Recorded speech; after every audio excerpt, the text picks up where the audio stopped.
Happy Halloween. I'm Justin Barrett. I'm president of Blueprint 1543.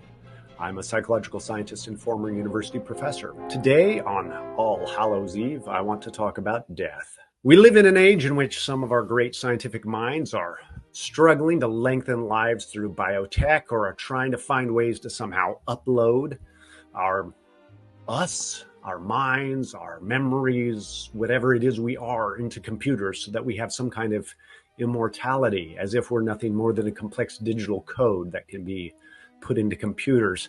These are struggles to fight our mortality, fight death, instead of finding a science-informed but theologically grounded acceptance of our mortality. Scientists who have studied understandings of death in children, such as developmental psychologist Jesse Bering and Paul Harris, and anthropologist Rita Astuti, have provided evidence that it's common for 4-year-olds to understand biological death, but what we might call psychological or mental or soul death is later developing and more fragile and context dependent. Much of this work is done by presenting children with stories of an animal, meeting their demise, or maybe even a human being dying, and then asking questions about the animal or the person, what their state is after death, how their different parts work, whether they have memories, whether they can see things, whether they can think things. The idea that bodies break down after death, that they don't work anymore, seems to be something that even very young children can understand,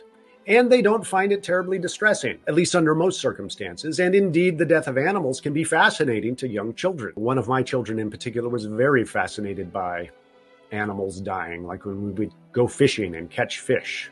She wanted to be right there watching them be prepared. It seemed a little grim, but she is a well-adjusted, normal adult now, I assure you. The point is that biological death is not that shocking to children, unless we make it that way. But the idea that there's some part of humans that persist after death, it's not the same as biological death. But it too is pretty easy to think about. Rita Astuti and Paul Harris have argued that the notion of some kind of persistence after death requires just a little cultural support for it to get going.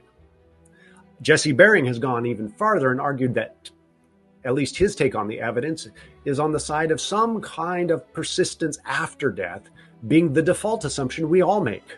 That is, that unless we get taught something differently, we assume that there's a part of humans that keeps going after death. He's generated evidence that even people who claim that death is the absolute end make little slips in their thinking that betrays that they have intuitions that are different than what they're claiming, that people can and do persist after death. Why do such people who say that death is the absolute end, why do they care so much that they observe the dying wishes of loved ones? Or why do they care how they will be remembered after they are gone? I think we all have those kinds of cares. Indeed, there is something healthy about a sober, balanced view of death. As Professor Dumbledore noted in Harry Potter and the Sorcerer's Stone, "After all, to the well-organized mind, death is but the next great adventure," or something like that. Recently, my father nicely gave voice to a thoroughly Christian view on death. One of his sisters died this year. When he told me of my aunt's passing and I expressed my condolences, he responded, "She was a good woman who has gone home, and I can't feel bad about that."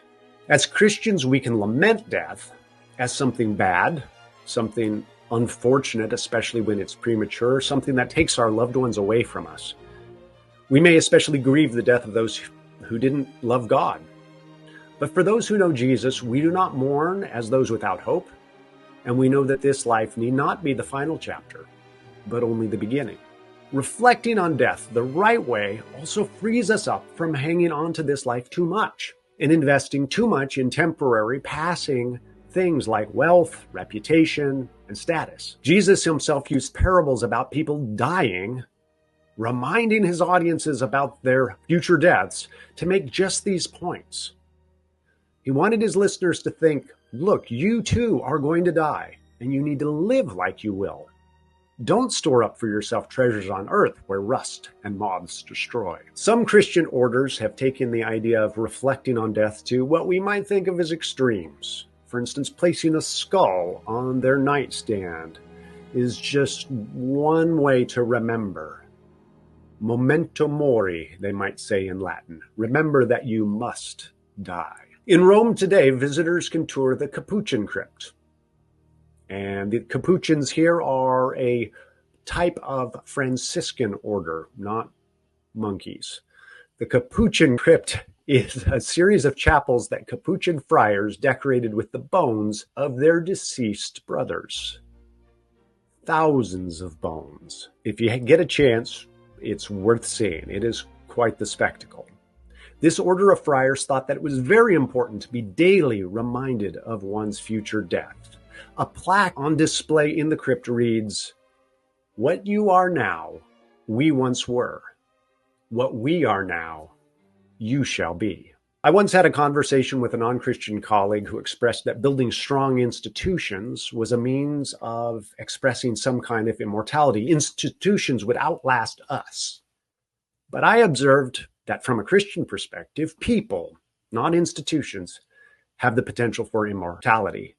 Jesus is the resurrection and the life, not for institutions, but for people. People have eternal worth and are worth investment. Institutions, companies, nations, and empires will come and go. Scientific findings and intellectual achievements will pass away, but by the grace of God, we can be eternal.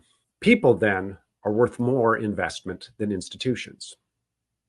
And so on this Halloween, I just want to offer that a positive way to make use of this holiday and All Hallows Day or All Saints Day, November 1st, and All Souls Day, November 2nd, is to express gratitude for those who helped make us who we are, who are no longer with us, to reflect and remember the dead, and to thank God for our lives, and to ask for his guidance in using our lives well, to thank him that our own deaths are not the end of the story.